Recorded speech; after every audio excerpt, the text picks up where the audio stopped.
অবশেষে পূর্ণাঙ্গ কমিটি প্রকাশ করেছে ঢাকা বিশ্ববিদ্যালয়ের শাখা ছাত্র শিবির। বুধবার বিজ্ঞপ্তির মাধ্যমে এই কমিটি প্রকাশ করা হয়। কমিটিতে থাকা ছাত্র আন্দোলন ও মানব সম্পদ উন্নয়ন বিষয়ক সম্পাদক মোহাম্মদ মাজহারুল ইসলাম স্নাতকের ফলে বিভাগে প্রথম স্থান অধিকার করে গোল্ড মেডেল পুরস্কার অর্জন করেছেন।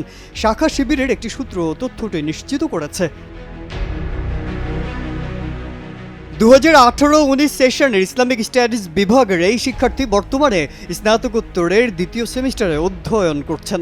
প্রথম সেমিস্টারে তার সিজিপিএ আউট অফ 4 14 সদস্য বিশিষ্ট কমিটির অন্যান্যরা হলেন সাংগঠনিক সম্পাদক মহিউদ্দিন খান, প্রচার ও মিডিয়া সম্পাদক হুসাইন আহমদ জুবাইর, অফিস সম্পাদক ইমরান হুসাইন, বাইতুল মাল সম্পাদক আলাউদ্দিন আবিদ, দাওয়াহ ও ছাত্র কল্যাণ সম্পাদক হামিদুর রশিদ জামিল।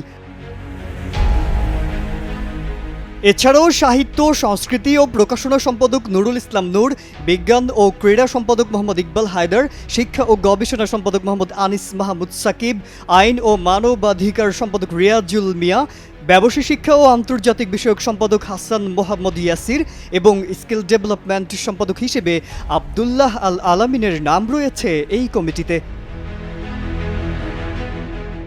মাজহারুল আলম, কালের কণ্ঠ।